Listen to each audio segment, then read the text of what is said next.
Amados hermanos y amigos, que Dios me les bendiga en esta noche. Le damos gracias a Dios. Hoy ya miércoles 8 de abril de 2020 y queríamos eh, ofrecerles esta breve reseña acerca de qué es lo que celebramos en la que llamamos la Semana Santa. Muchas personas le llaman a estos tiempos, a esta semana específicamente de diferentes nombres. Algunos le dicen Semana Santa, otros le dicen Semana Mayor, otros le dicen la Pascua, otros le dicen la Pascua Florida, y hay diferentes, otros le dicen el Spring Break. O sea, hay tantos nombres para esta susodicha semana o los días cercanos a esta semana que merece que nosotros vayamos al trasfondo de la palabra de Dios para entender bien cuál es el verdadero significado de estos días que llamamos la Semana Santa. Y vamos a referirnos a la Escritura. ¿Okay? Y quiero que me acompañen brevemente a través del trasfondo bíblico. La realidad es que detrás de lo que llamamos la Semana Santa hay unas celebraciones judías que fueron ordenadas para el pueblo de Israel allá en el Antiguo Testamento. Le llamamos celebraciones judías, también se le pueden llamar las fiestas judías, donde el Señor mandaba a celebrar y a rememorar cosas específicas a su pueblo de Israel. Estas fiestas son 7 fiestas durante todo el año, 7 celebraciones, ¿okay? Las cuales están divididas en 2 grupos principales, las que llamamos las fiestas de primavera, ¿okay? Y las fiestas de otoño. Las fiestas de primavera incluyen lo que llamamos la fiesta de la Pascua, los panes sin levadura, las primicias y la fiesta de Pentecostés. Ya en otoño hay 3 celebraciones más, una de ellas es las trompetas, en hebreo se le llama Rosh Hashanah, el día de la expiación, el Yom Kippur, que nosotros escuchamos también en hebreo, y la fiesta de los tabernáculos, amén, el Sukkot, que ya es la última fiesta bíblica que se ordena. Cada una tiene su significado en paralelo respecto a la vida de la iglesia, respecto a la vida de los creyentes, amén. En esta que llamamos la Semana Santa, las 3 fiestas o celebraciones judías que ocurren en este tiempo son las primeras 3. La Pascua, los panes sin levadura y las primicias. Y vamos a ir en detalle, pero brevemente, para que ustedes puedan comprender bien el maravilloso contexto que hay detrás de estos días que estamos celebrando en esta semana. Todas estas fiestas o los sábados, o sea, las celebraciones, los ceses de trabajo, que llamamos aquí en la Biblia, son un hermoso cuadro de la primera y la segunda venida del Señor Jesucristo, nuestro Mesías. Así que vamos a comenzar con la primera, la Pascua. ¿Ok?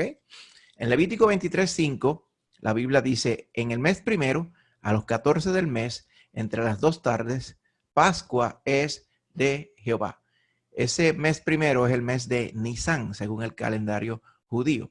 Dice que a los 14 del mes, en el mismo medio del mes, entre las 2 tardes, o sea, entre la tarde de un día y la tarde del otro, se llama la Pascua, el Pesaj, la Pascua de Jehová. Vamos a ver lo que nos dice la Biblia respecto a lo que es la Pascua. Así que Dios le mandó a Moisés que cada familia apartara desde el día 10 del mes, o sea, 4 días antes de la fiesta, un cordero macho de 1 año sin defecto que fuera de oveja o de cabra. Este mandato se dio cuando el pueblo de Israel estaba todavía esclavo en Egipto y se le dio en el contexto de cuando Dios estaba enviando las 10 plagas sobre Egipto. Esta iba a ser el trasfondo de la 10ª plaga. ¿Ok? La Pascua es el trasfondo de la 10ª plaga. Mire cómo dice Éxodo 12, 3 al 6. Dice, hablad a toda la congregación de Israel diciendo, en el 10 de este mes, tómese cada uno un cordero según las familias de los padres, un cordero por familia. Mas si la familia fuere tan pequeña que no baste para comer un cordero, entonces él y su vecino inmediato, a su casa, tomarán uno según el número de las personas, conforme al comer de cada hombre. Haréis la cuenta sobre el cordero. El animal será sin defecto, macho de 1 año. Lo tomaréis de las ovejas o de las cabras. Y lo guardaréis hasta el día 14 de este mes.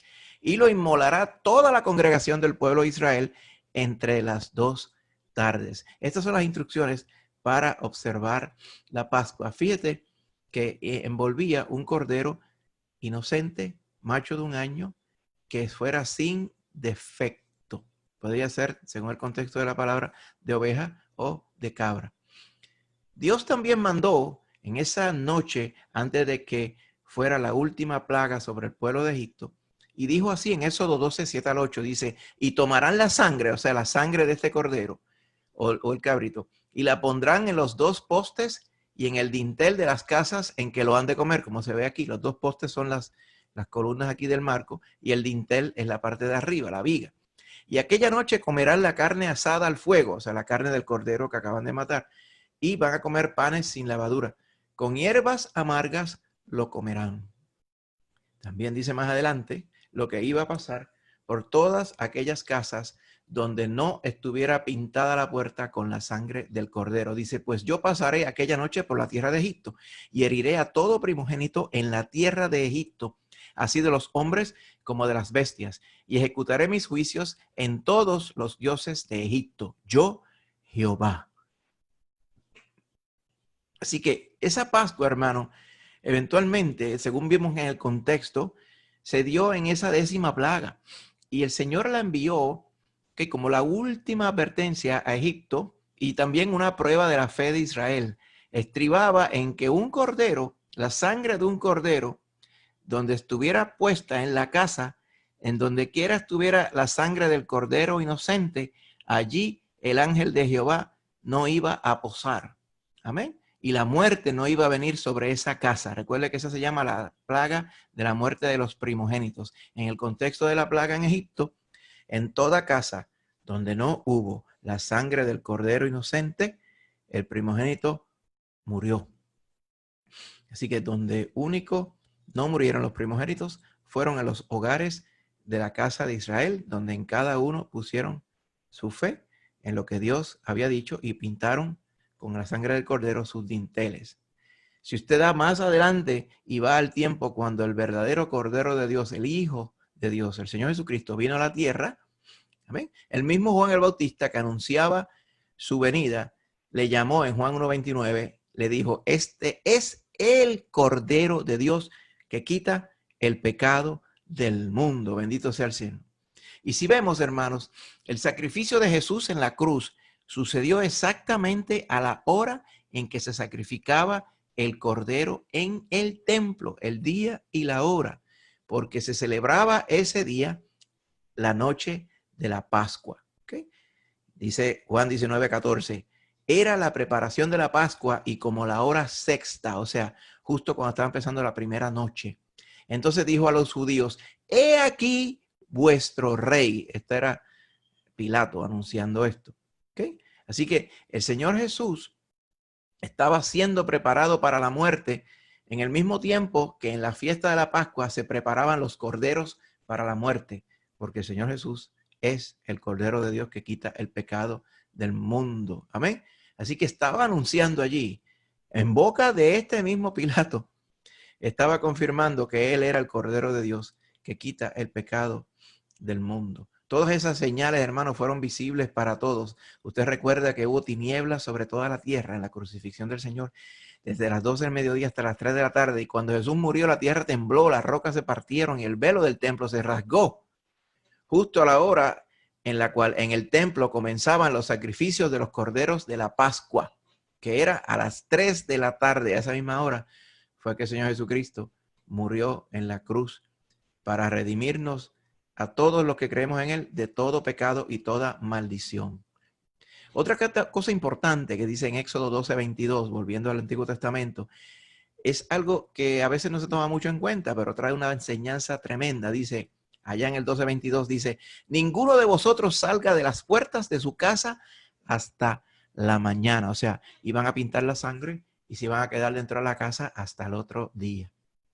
¿Qué quiere decir esto?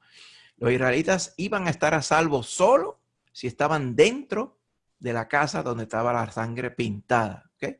Así que eso ilustra que nosotros estamos salvos solamente si estamos en Jesús. Amén. No si sabemos de Jesús, no si oímos de Jesús, si estamos en Jesús. Por eso es que nuestra fe está puesta en el Hijo de Dios, el Cordero de Dios que quita el pecado del mundo. Por eso en Juan capítulo 15, él también enfatizó yo soy la vid, vosotros los pámpanos. El que permanece en mí lleva mucho fruto. ¿Okay? Todo ese es el contexto de lo que estaba explicando la palabra. Otra parte importante, hermanos, es que todo esto se iba a hacer, ¿verdad? De una manera rápida. ¿Okay? Es un contexto importante que entendamos que esa noche el Señor iba a enviar la última plaga sobre Egipto y al otro día el faraón les iba a dejar ir, pero ellos iban a salir rápido de allí. O sea, no había tiempo para hacer maletas, no había tiempo para cocinar, no había tiempo ni para hacer pan, no había tiempo para nada. Había que estar preparado, dormir prácticamente con la ropa puesta, porque al otro día se iban a ir. Por eso el mandato era que esa cena de la Pascua, de la primera noche, le dijo, lo vas a comer así, ceñidos vuestros lomos, vuestro calzado en vuestros pies y vuestro bordón en vuestra mano, o sea, completamente vestidos, y lo comeréis apresuradamente. Esta es la Pascua de Jehová. Pascua viene del hebreo Pesaj, que quiere decir pasar más allá. O sea, quiere decir, esta es la noche donde Jehová va a pasar más allá. O sea, ¿qué quiere decir esto? Que en las casas donde estuviera la sangre, Jehová iba a pasar más allá y nadie iba a morir en esa casa. Amén. Así que el creyente, este asunto de ir apurado, ¿verdad? En la parte de los israelitas, ilustra un paralelo en los creyentes. ¿Okay? Nosotros, ¿verdad? Si leemos Hebreos 13, 14, dice, porque no tenemos aquí una ciudad permanente, sino que buscamos la de porvenir. O sea, ¿qué hacemos esto? Lo que quiere decir es que nosotros como cristianos no somos ciudadanos de este mundo. Amén. Tenemos que siempre estar pendientes que en cualquier momento nosotros nos vamos con Cristo. Amén. Y tenemos que estar pendientes que tenemos que estar preparados para estar con Cristo. O sea, tenemos que estar en Cristo y a la misma vez no debemos estarnos haciendo tesoros aquí, porque no nos vamos a quedar aquí. Nos vamos a ir rápidamente con el Señor. Así que tenemos que ser peregrinos, hermanos. Tenemos que estar armados con la armadura espiritual que Pablo detallaba allá en Efesios 6, ¿ok? Con todo el fruto del Espíritu, amén, y anclados definitivamente en la palabra de Dios. Bendito sea el Señor. Así que es bien importante, hermano.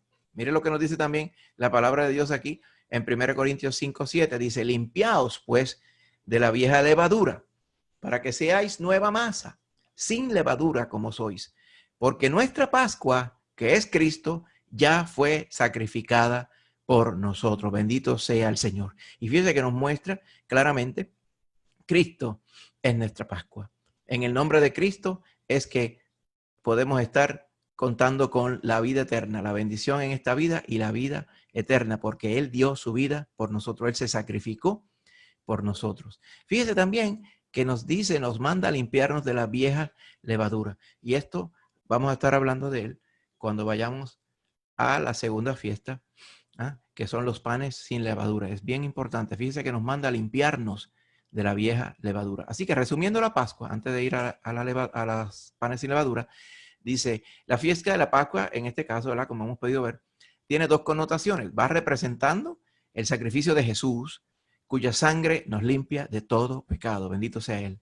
Y también representa el pago hecho por Él por nuestra libertad del pecado. La sangre de Jesucristo, su Hijo, nos limpia de todo pecado. Así que esa es la Pascua, mi hermano querido. Amén. Dentro de esta semana también se celebra otra fiesta que se le ordenó a los judíos, ¿ok? Y se llama la fiesta de los panes sin levadura, ¿verdad? Estamos aquí en este contexto de estas primeras tres fiestas que llamamos la Semana Santa. Hablamos de la Pascua ya, que es la muerte de Jesús, el Cordero de Dios. Y vamos a ver ahora lo que representan los panes sin levadura, ¿verdad? Hay un contexto fuerte que se traduce en que representa la sepultura de Jesús, pero también tiene que ver mucho más que eso. Te va a ver que nos va a decir y nos va a confirmar que el Señor quiere ver en nosotros una santidad y que nos limpiemos de aquellas cosas que a Dios no le agradan. ¿Dónde habla la fiesta de los panes sin levadura? Si usted va a Levítico 23, versos 6 al 8, dice, y a los 15 días de este mes, en la fiesta solemne de los panes sin levadura a Jehová, 7 días comeréis panes sin levadura. El primer día tendréis santa convocación. Ningún trabajo de siervos haréis. Y ofreceréis a Jehová 7 días ofrenda encendida. El séptimo día será santa convocación. Ningún trabajo de siervo haréis. Así que la fiesta estribaba en no hacer ningún tipo de trabajo. Amén. convocarse, o sea, congregarse y comer panes sin levadura. Amén. Por 7 días. ¿Ok? ¿Qué quiere decir de los panes sin levadura? ¿Okay? Vamos a ver, explicar ese contexto ahora. Esta segunda fiesta del Señor es la que llamamos, como dije, la fiesta de los panes sin levadura.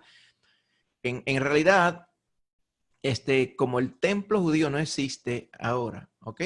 La fiesta no se celebra por separado en el contexto de los judíos de hoy. Se celebra junto con lo que llama la Pascua, ¿ok?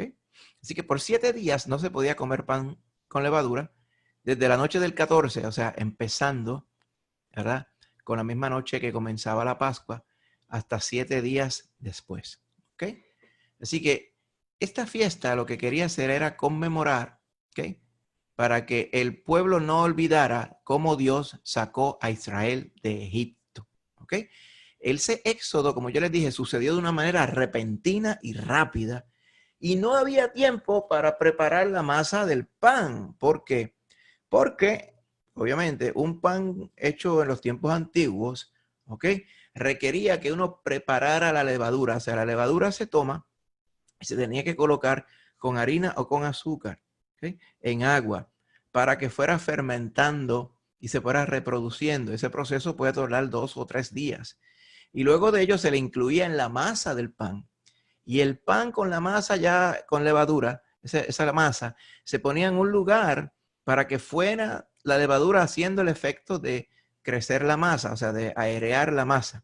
Todo ese proceso para hacer un pan, desde que tú empezabas con la levadura hasta que preparabas la masa, ¿ah? Y hasta que lo tenías listo para ir al horno, podía tomarle 3 a 4 días, ¿ok? Así que harían falta 3 o 4 días para poder preparar una comida propiamente hablada en el contexto del Antiguo Testamento, porque en toda comida habían panes. Claro que estos panes eran con levadura. ¿Ok? Así que parte de esa levadura que tomaba como 3 días para criarla, se guardaba, ¿verdad? Una porción iba al pan y otra porción iba y se guardaba para irla criando, cosa de que hubiera para hacer pan para el próximo día. ¿Ok? Pero ¿qué pasaba? Ya que iban a salir tan rápido en el éxodo, no había tiempo para hacer levadura ni para hacer pan con levadura. ¿Ok? Por eso Dios les ordenó, van a comer pan sin levadura. Van a tener que coger la masa sin levadura y meterla en el horno, hacerla rápido, se la comen y se van porque yo los voy a sacar de Egipto de aquí a mañana. Así que esta fiesta de los panes sin levadura era para que el pueblo de Israel recordara cómo Dios los había sacado rápidamente de Egipto y cómo ellos al comer este pan, porque el pan no es muy buenísimo, porque el pan lo disfrutamos más cuando está leudado, o sea, cuando está inflado. Pues este pan sin levadura, al comerlo y ser tan diferente al pan normal, ellos iban a recordar, oh, ahora recuerdo, este mismo pan fue que comieron mis padres cuando Dios los sacó con brazo fuerte de Egipto. Por eso dice en el Salmo 107:14, dice, los sacó de las tinieblas y de la sombra de muerte y rompió sus prisiones. Eso hizo el Señor con su pueblo en Israel, allá en Egipto. ¿Qué nos dice esto entonces, según podemos ver la profecía? ¿Ok? Y ahora, ¿cómo lo podemos poner en paralelo a Jesús? ¿Ok? Allá en la Biblia, cada vez que hablaba de Egipto, ese nombre, ¿verdad? Esa región se usa como una imagen del mundo idólatra y pecador. O sea, Egipto le podemos llamar al mundo de donde el Señor Jesucristo nos sacó antes de que nos hubiéramos convertido. O sea, en ese mundo pecador fue que todos nacimos, ¿verdad? Y el que andas en su pecado es hijo de ese mismo mundo, ¿ok? De ese mismo modo, en la Biblia también encontramos muchas referencias, allá en 1 Corintios 5:7 y 5:8, tanto como en Apocalipsis 11:8, que la levadura se paraleliza como con un ingrediente que contamina, ¿ok? Literalmente la levadura se le compara con aquella actitud de pecado y de orgullo, o de contaminación y de orgullo. Muchas veces el Señor decía a sus discípulos, tengan cuidado con la levadura de los fariseos, que es la hipocresía. Ahora, si vamos a Mateo 11:29, Jesús dice, aprended de mí, que soy manso y humilde de corazón, y hallaréis descanso para vuestras almas. Amén. Hablando de la pureza de su propia alma y de su propia vida.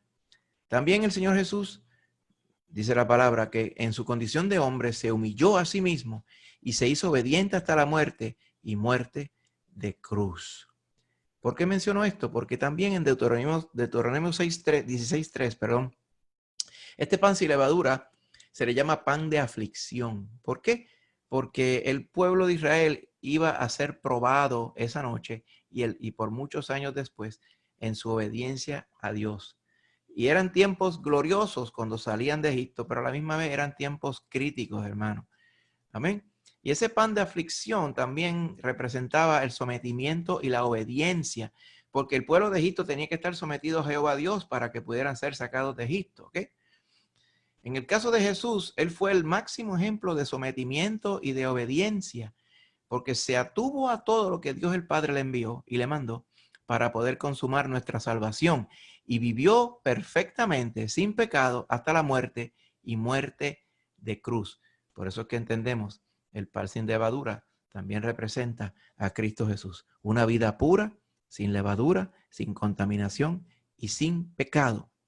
Por el otro lado, el pan leudado, o sea, el pan, vamos a decir así, por ejemplo, el pan sobao puertorriqueño, el pan normal, pan de panadería normal, ¿ok? Simboliza todo lo contrario. Simboliza el engreimiento y el egocentrismo, ¿verdad? La soberbia. Lucas 12:1 dice, en esto, juntándose por millares la multitud, tanto que unos a otros se atropellaban, comenzó a decir a sus discípulos primeramente, guardaos de la levadura de los fariseos, que es la hipocresía. También dice en Mateo 16:6, dice, mirad, guardaos de la levadura de los fariseos y también la de los saduceos. Y sigue diciendo en Mateo 16:11, ¿cómo es que no entendéis que no fue por el pan que os dije que os guardaseis de la levadura de los fariseos y los saduceos? ¿Ok? Entonces dice abajo el 12, entonces fue que los discípulos entendieron que que les había dicho que no se guardasen de la levadura del pan, más bien sino de la doctrina, obviamente, y el testimonio de los fariseos y los saduceos. Así que eso es lo que quiere decir la levadura en el contexto bíblico. Ahora bien, aplicándola a nosotros, ¿okay? Nosotros que fuimos librados de la esclavitud del pecado por la sangre santa de Jesús, amén. Al igual que los hijos de Israel fueron librados de Egipto por la sangre del Cordero, nosotros, la fiesta de los panes sin levadura simboliza la separación radical del mundo pecaminoso. El Señor nos sacó de las tinieblas a su luz admirable. ¿Para qué? Para que le seamos un pueblo santo. Por eso dice que sin santidad nadie verá al Señor. Así que nos manda, si nos referimos, ¿verdad? Verso que leímos anteriormente. Así que celebremos la fiesta de la Pascua. No con la vieja levadura, ni con la levadura de malicia y de maldad, sino con panes sin levadura, o sea, nuestras vidas sin levadura, nuestras vidas sin pecado, de sinceridad y de verdad. Mire cómo dice Tito 2:12, renunciando a la impiedad y a los deseos mundanos, vivamos en este siglo sobria, justa y piadosamente. Bendito sea el Señor. Así que la fiesta de los panes sin levadura tiene entonces dos connotaciones. Representa el cuerpo de Jesús, ¿verdad? La vida de Jesús, el cuerpo de Jesús, que fue muerto por nosotros y sepultado. Cuando vamos y celebramos y observamos la ordenanza de la cena, eso es lo que quiere, eso es lo que simboliza el pan, el cuerpo de Jesús que fue muerto por nosotros, ¿ok? Pero también los panes sin levadura, esa fiesta representa nuestra salida de una vida de pecado. Por eso es que en el contexto de 1 Corintios 11, que lo leemos siempre que celebramos la cena del Señor, el Señor nos manda allí en la boca del hermano Pablo a que nos examinásemos, ¿ok? Y veamos que estemos libres de pecado para que podamos comer de la cena dignamente, si usted recuerda bien. ¿Por qué? Porque el ser siervo de Cristo representa andar de una manera santa, porque seremos santos así como Él es santo. Así que hemos visto dos fiestas. La primera, el Cordero que derramó su sangre por nosotros, que es el Señor Jesucristo. La segunda representa el cuerpo de Cristo, que fue molido por nuestros pecados y fue muerto por nuestros pecados. Amén. Pero también representa la segunda fiesta al creyente que tiene que andar en santidad ahora que le pertenece a Cristo Jesús. Vamos entonces a la tercera fiesta, hermano. La fiesta de las primicias, o se le llama la fiesta de los primeros frutos. Primicia quiere decir el primer fruto que se tiene de una cosecha. ¿Okay? Y la referencia bíblica está aquí en Levítico 23, 9 al 11, que dice, y habló Jehová a Moisés diciendo, habla a los hijos de Israel y diles, cuando hayáis entrado en la tierra que yo os doy y seguéis su mies, traeréis al sacerdote una gavilla de primicia de los primeros frutos de vuestra siega, y el sacerdote mecerá la gavilla delante de Jehová, para que seáis aceptos. El día siguiente del día de reposo la mecerá. Así que, hermanos, el contexto de esta fiesta es corridita, ¿ok? Corridita después de la Pascua y durante los panes sin levadura. De hecho, ocurre exactamente al principio del cuarto día después de la Pascua, ¿ok? Vamos a hacer así, 3 días nuestros después de la Pascua. Amén. La Pascua se celebra el día 14 de Nisan, el día 17 de Nisan, 3 días después, ocurre la fiesta de las primicias. ¿Okay? Yo creo que ya usted va haciendo la matemática, si ocurre 3 días después. ¿Qué ocurrió 3 días después que el Señor murió? Pues el Señor resucitó. Y esa es la connotación de la fiesta de las primicias. Usted va, hermano, mire qué maravilloso es. La palabra del Señor encerró estas 3 celebraciones bendecidas en estas 7 días que nosotros estamos conmemorando como la Semana Santa, ¿verdad? Y nosotros es preciso que conozcamos el trasfondo bíblico, amén, para que entendamos bien todo lo que estaba encerrado en todas estas fiestas. Si usted se da cuenta, hermano, en los tiempos allá del Éxodo, ya el Señor había mandado estas fiestas como un anticipo a la obra que el Señor Jesucristo iba a hacer para todos nosotros, para que todo aquel que en Él cree no se pierda, sino tenga vida eterna. Así que esta tercera celebración del Señor, la fiesta de la primera gavilla, o sea, la gavilla es aquel manojo de trigo que se recogía cuando comenzaba la cosecha, ¿ok? Es una fiesta de acción de gracias, ¿ok?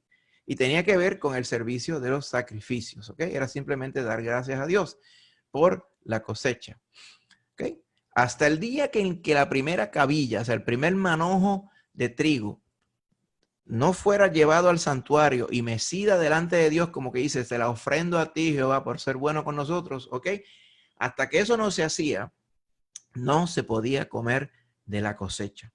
Mire cómo dice Levítico 23, 14, dice, no comeréis pan, ni grano tostado, ni espiga fresca, hasta este mismo día, hasta que hayáis ofrecido la ofrenda de vuestro Dios. Estatuto perpetuo es por vuestras edades, en donde quiera que habitéis. Esto como que era queriendo decir, mira, este primer manojo, este primer fruto, yo no me lo voy a comer, Dios mío, gracias por tu bendición. Yo te lo voy a ofrecer a ti en honor a que tú permitiste que tuviéramos una buena cosecha. Esa es la connotación de la fiesta de las primicias o los primeros frutos. Así que esta fiesta, ¿ok? Caía el día después del Shabbat, o sea, el día después del sábado. O sea que caía, en nuestro contexto, caía un domingo, ¿ok? De hecho, después de ese domingo, ¿ok? Se contaban, ¿verdad? Se contaban 7 semanas más un día, se contaban, perdón, después de ese sábado, antes de la fiesta de las primicias, se contaban 50 días para eventualmente llegar a la otra fiesta que no vamos a hablar hoy, es la fiesta de Pentecostés. Por eso que llama Pentecostés, o sea, de 50, de Pente. ¿Okay? Pero de esa no vamos a hablar hoy. Vamos a hablar de la fiesta de las primicias. Así que, según nos dice el verso 11, ¿verdad? Dice, el sacerdote la mecerá, o sea, esa primera gavilla, ese primer manojo, delante de Jehová, para que seáis aceptos. El día siguiente del día de reposo la mecerá, o sea, el día siguiente al sábado, que es nuestro domingo. Así que la fiesta de las primicias se celebraba un domingo, hermano. Un domingo, 3 días después de la Pascua. Es interesante entonces que Jesús resucitó justamente el primer día de la semana, el día después del Shabbat, y fue el primero de entre los muertos, tal y como Pablo lo dice en 1 Corintios 15, 20, dice, mas ahora Cristo ha resucitado de los muertos, primicias de los que durmieron es hecho. Así Pablo pone el paralelo exacto en lo que acabamos de decir. Cristo es el primer fruto. ¿Cuál quiere decir esto? El primero de los resucitados. Amén. Pero después de Cristo hay muchos frutos más. O sea, Cristo es el primero, o sea, la primicia de los que durmieron. O sea, ¿qué esto durmieron? Si usted recuerda bien, el dormir en Cristo es simplemente cuando el creyente, su cuerpo muere, cuando morimos, ¿verdad? Pero nuestra alma es eterna, hermano. Así que resucitaremos, como estábamos explicando el domingo pasado, ¿verdad? En el sermón, resucitaremos para vida eterna. Pero el primero que resucitó fue el Señor Jesucristo. Y porque Él venció la muerte y resucitó, nosotros resucitaremos también. Por eso es que Cristo se le llama el primer fruto de los resucitados o la primicia. Eso es lo que quiere decir esta fiesta, hermano. Los israelitas celebraban esta fiesta y no sabían exactamente, porque aún no había llegado el tiempo, que estaban anunciando la resurrección del Cordero de Dios que quita el pecado del mundo. Amén. Así que todo esto, hermano, es lo asombroso, que toda esta palabra profética se cumplió exactamente en la vida y obra de nuestro Señor Jesucristo. Porque el Señor Jesús, según los evangelios, resucitó temprano en la mañana del primer día de la semana, o sea, el domingo, y se convirtió así en la primicia de entre los muertos. Mire lo que dice la Biblia al respecto. Mateo 27, 52 y 53, el mismo tiempo, ¿ok? Que el Señor estaba entregando su vida, ¿ok? Hubo un adelantito de lo que va a pasar cuando el Señor venga a buscar su iglesia. Dice Mateo 27, 52 a 53, dice, y se abrieron los sepulcros, y muchos cuerpos de santos que habían dormido se levantaron y salieron de los sepulcros después de la resurrección de él y vinieron a la santa ciudad y aparecieron a muchos. O sea, hubo el terremoto que hubo cuando el Señor Jesucristo entregó su espíritu, o sea, que murió. Amén. Ese terremoto dejó abiertos un montón de sepulcros. Y a los 3 días, después que el Señor resucitó el domingo, entonces resucitaron un montón de estas personas, ¿ok? De la antigüedad. ¿Quiénes serían esos? ¿Ok? Obviamente, estos santos que resucitaron, obviamente no volvieron a las tumbas, sino lo que se entiende es que se fueron juntamente con el Señor, ¿ok? Como parte de la ofrenda agradable que se estaba presentando el Señor a sí mismo ese día en que el Señor había resucitado, ¿ok? Posiblemente eran los creyentes del viejo pacto, o sea, creyentes del Antiguo Testamento, claro está, ¿ok? Y ellos, en un adelanto, dice que la Biblia evidentemente recibieron el cuerpo glorificado, el cuerpo de resurrección, el mismo cuerpo que nos va a dar el Señor a nosotros cuando nosotros pasemos por esto, ¿ok? Y todo ello se cumplió en ese día. Era como el Señor diciendo, miren, miren, ustedes quieren ver cómo será la resurrección. Cuando yo venga a buscar a mi iglesia y los muertos en Cristo resuciten primero, pues va a ser de esta forma. Es un adelanto de lo que está 1 Tesalonicenses 4, 13 al 16. Qué bonito el Señor. Así que la fiesta es la fiesta, ¿ok? De la primera gavilla, o sea, del primer manojo de trigo. Y tiene que ver con lo que acaba de decir, ¿verdad? Si era la fiesta del primer manojo, quiere decir que en el manojo estaba Cristo y también habían otras espigas, ¿verdad? De trigo, lo cual quiere decir que habían muchas espigas envueltas en esa resurrección. Una de ellas era Cristo y los otros eran estos santos que vemos aquí. Qué bueno el Señor. Así que, hermano, 1 Corintios 15, 20 al 23 nos da el contexto completo acerca de Cristo siendo parte, ¿verdad? Siendo el primogénito de los muertos, y debido a que Él resucitó, nosotros resucitaremos también. Mire cómo dice la palabra del Señor. 1 Corintios 15, 20 y 23 dice, mas ahora Cristo ha resucitado a los muertos. Primicias de los que durmieron es hecho. Porque por cuanto la muerte entró por un hombre, también por un hombre a la resurrección de los muertos. Porque así como en Adán todos mueren, también en Cristo todos serán vivificados.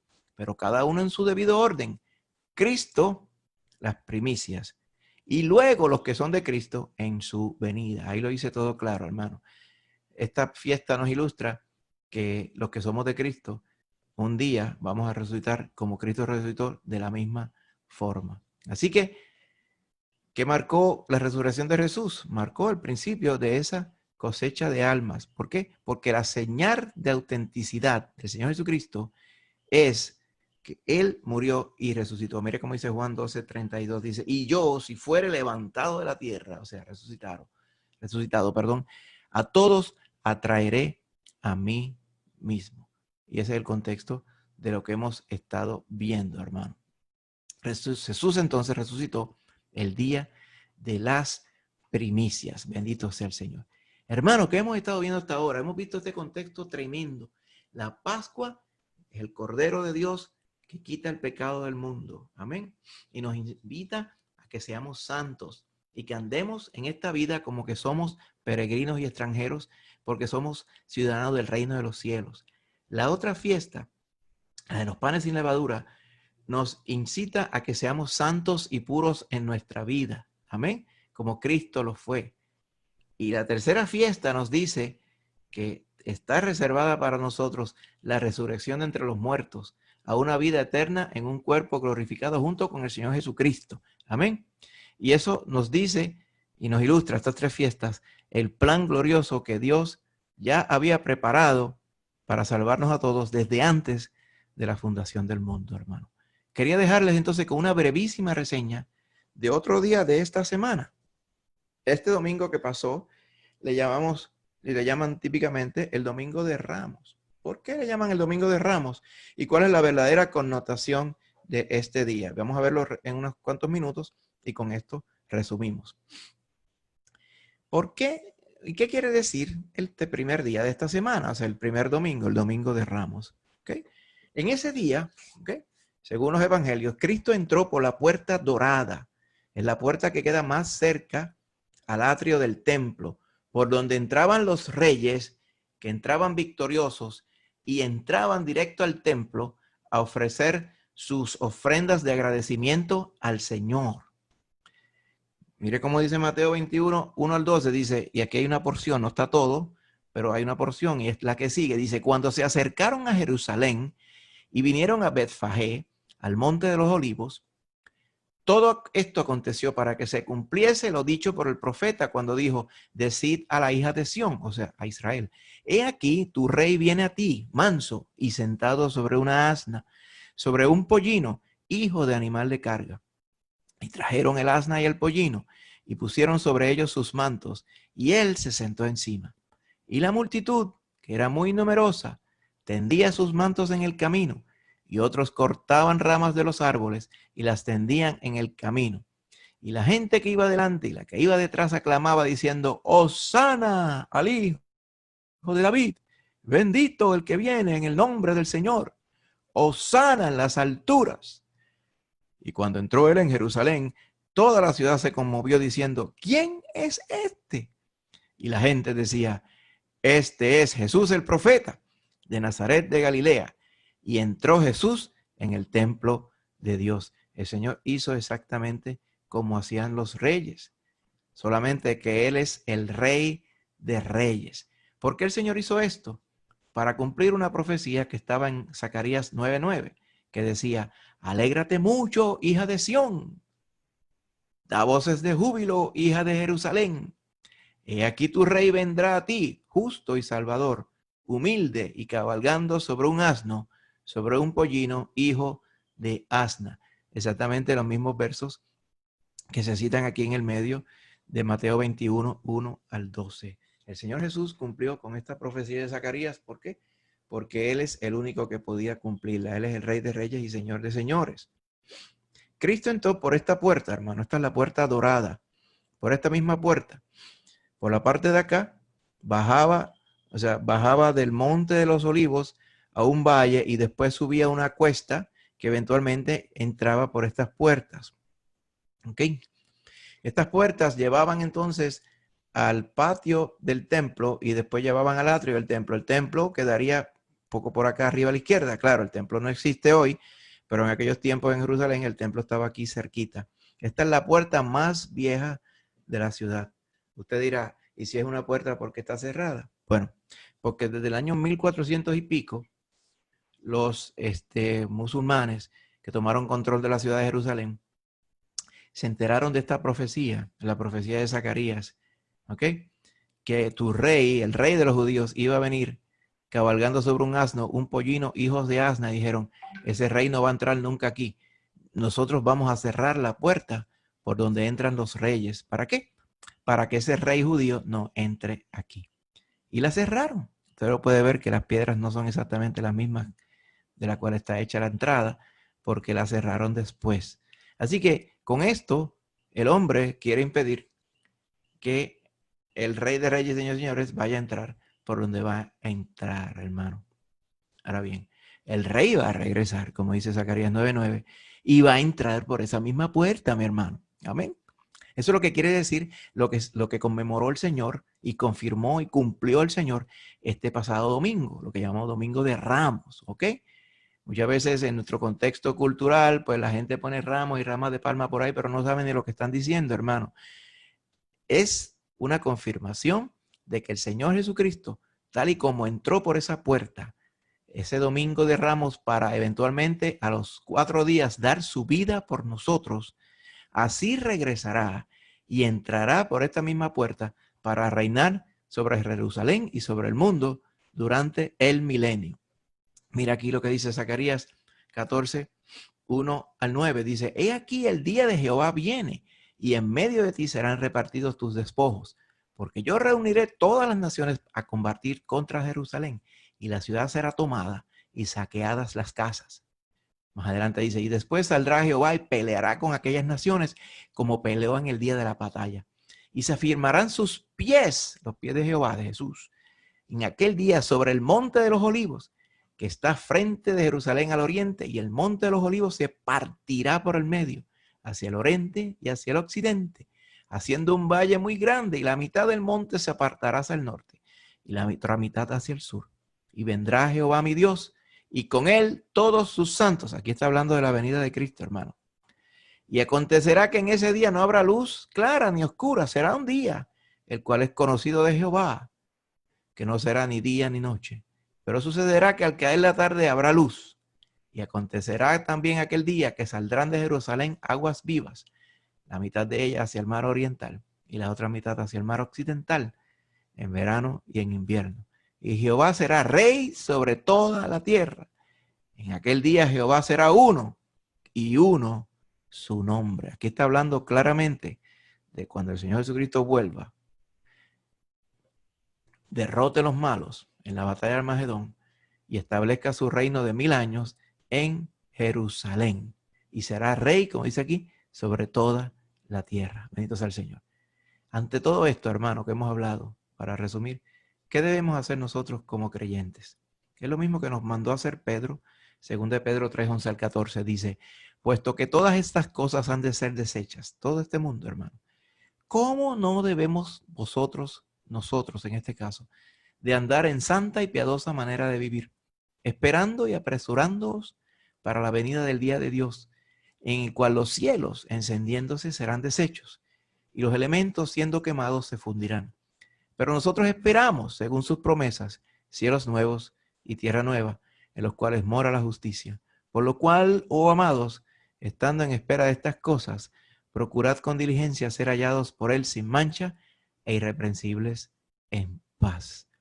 Así que eso nos manda el Señor. Ante toda esta obra que ha hecho el Señor, Él anunció que venía como un rey, entró como rey en Jerusalén a dar su vida por nosotros como el Cordero de Dios, a dar su vida para que nosotros vivamos solamente para Él, para hacerle santos, como dicen los panes sin levadura. Amén.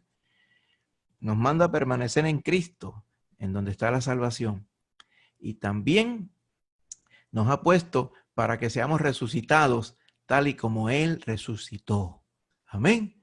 Así que la Biblia nos confirma la obra grande que ha hecho el Señor con nosotros. Y lo quiero dejar con este salmo, con esta porción. Salmo 24, lo hemos leído unas cuantas veces.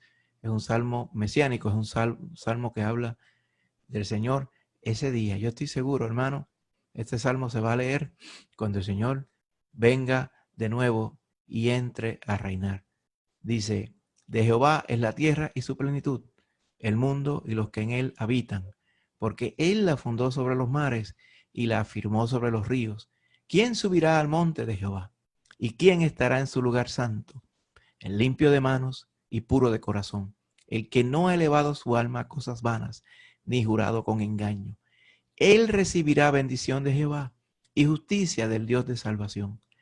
Tal es la generación de los que le buscan, de los que le buscan tu rostro, oh Dios de Jacob. Alzad, oh puertas, vuestras cabezas, y alzaos vosotras, puertas eternas, y entrará el Rey de Gloria. ¿Quién es este Rey de Gloria? Jehová el fuerte y valiente, Jehová el poderoso en batalla. Alzad, oh puertas, vuestras cabezas, y alzaos vosotras, puertas eternas, y entrará el Rey de Gloria. ¿Quién es este Rey de Gloria? Jehová de los ejércitos. Él es el Rey de la Gloria. Que Dios me les bendiga, mis hermanos.